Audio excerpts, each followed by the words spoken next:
WXII 12 News at 4:30 starts right now. A deadly crash in Ohio left 3 people dead. What ties that collision has to our state? Plus, expanding services, what Mount Airy is doing after demands from their community to let a homeless shelter grow. And what a church in the Triad plans on doing to help a congregation out that recently lost their church. A very good Friday morning to you. I'm Devontae McKenneth. And I'm meteorologist Brian Slocum. It's Friday. And it's rainy. We made it. So yeah. It is quite rainy, too. Several heavy downpours are still popping up. We still have some lightning around the area, but it's lifting toward the border counties as we speak. It came down heavy overnight. Yeah, it certainly did. After kind of a big break during the daytime. Not a lot of areas saw a ton of rain, at least during the afternoon yesterday, but Mother Nature making up for lost time. Excuse me. We have some showers and a few thunderstorms still lingering around. You can see in the early morning hours, eastern sections got absolutely soaked. Mainly from Randolph County into Burlington. Some good showers and storms came through. Some significant gaps in the rainfall, though, during the for several hours. But this line pulling through the area, models depicted this really, really well. And we'll continue to keep some unsettled weather around through the day today. As far as our rainfall totals are concerned, they are fairly substantial here for much of the area. When you're talking about a one-day total as compared to the two-day totals, we had some good pockets of nearly 3 inches of rain near Burlington, 2.5 on the southeast corner of Randolph County. An inch here, an inch there, Greensboro up toward Rockingham County. Lesser totals in the middle where some of the higher totals were observed the day before. So rain continues to pull away from us, a pretty good band of it now. Occasional thunder and lightning, Yanceyville to Reedsville this morning. A couple of showers also westward toward Winston-Salem and Kernersville. Pretty good area of rain hitting Winston-Salem as we speak, lifting northward into Stokes County and farther west into Wilkes, the 421 corridor between Wilkesboro and Boone, Love Valley, getting a good soaking as we speak. Temperatures upper 60s and lower 70s this morning. Temperatures likely today getting into the 70s and 80s, depending on how much sunshine you squeeze out and how dry you are today. But a good chance it will stay in the upper 70s in many areas across our region today. Wet weather chances are going to continue into Saturday. We'll talk about your weekend forecast coming up in a bit.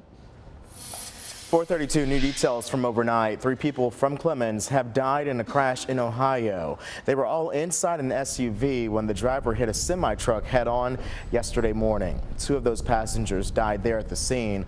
Another died after being airlifted to a hospital. The driver of the SUV is still in the hospital right now.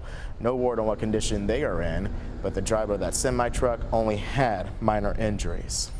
Happening now, the driver of a car that ran off Business 40 this morning is recovering. Firefighters got that person out of that crushed car last night, and Winston-Salem police say that driver was headed toward I-40 East when that crash occurred. Crews did close the Business 40 ramp to I-40 East, but now traffic is moving once again in that area.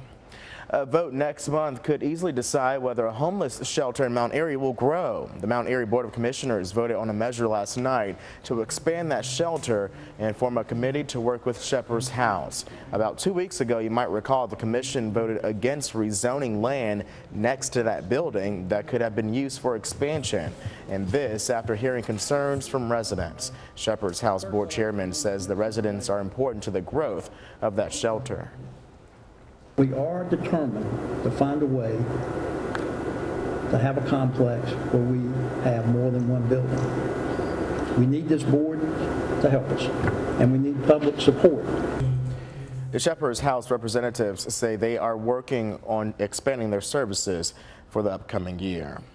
A fire that killed 5 children in a Greensboro apartment has prompted neighbors to push the city to inspect that complex. If a petition is delivered to the city, it could happen as early as next week. Investigators say the children's father complained about his stove before the deadly fire on Summit Avenue. They think that's where it may have started.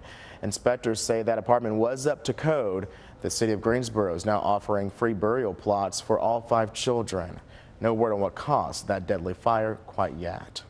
A man accused of stabbing his brother to death is behind bars this Friday morning. Surrey County investigators say Carl Hickson Jr. was arguing with his brother Eric before that stabbing. Deputies found Eric Hickson dead inside a home on Skyland Drive in Mount Airy. Investigators found Carl in a wooded area nearby. He is charged with murder and is being held without bond. Looking ahead, a 19-year-old accused of shooting and killing a horse will appear in court today. Alonzo Cross is currently being held in the Forsyth County Jail on a $120,000 bond. Officers say he shot the horse near the Muddy Creek Greenway on Robin Hood Road over the weekend. 3 minors are now at the Guilford County's Juvenile Detention Center as well. Cross faces 13 charges, including felony animal cruelty. In about a month, a Winston-Salem doctor accused of reusing syringes on patients and storing fat in plastic bags will have to answer to the state board. For now, Dr. Ann White can continue her practice. A judge granted a restraining order against the board for suspending her. In 2005, the doctor had her license revoked for about 2 years. White has since denied the accusations placed against her. The Ministers' Conference in Winston-Salem plans on helping their congregation of a church that burned down last month. Local pastors hope the city will waive fees to remove debris from the fire. It will cost nearly $300,000 to rebuild. So far, though, the Ministers' Conference called on other churches to help raise that money. Our goal is to say to this local pastor, but by the grace of God, it could have been any one of us local pastors. And so we say to him publicly that we're standing with you. This Ministers' Conference is some 87 years old, and we're no strangers to coming to the aid of our sisters and our brothers.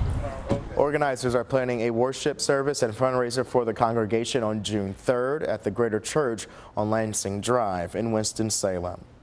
Well, since disaster recovery centers are now open in both Guilford and Rockingham counties, it will be a bit easier for tornado survivors to get some help. It's been 1 month since that tornado hit some areas, and many people are still need help requesting money to rebuild and repair. State and federal representatives are available to answer questions and also help fill out applications. This is for uninsured losses. So whatever the insurance doesn't cover, then the SBA can help out with that. The interest rates are as low as 1.8% for homeowners. Now, the disaster recovery centers are open Monday through Saturday from 9 until 7. The Guilford County location is at the Department of Public Health on Maple Street in Greensboro. If you live up in Rockingham County, you can go to 1716 Freeway Drive. That's in Reedsville. He took the gun out of his waist belt and with the other hand put up a bandana over his mouth. Securing the bag, why a Michigan man says he was not about to give up his bag to a thief. Plus, best friend goals, why 2 guys from Ohio decided to travel the world and inspire people. Good Friday morning, it is 4:38. You're watching WXII 12 News.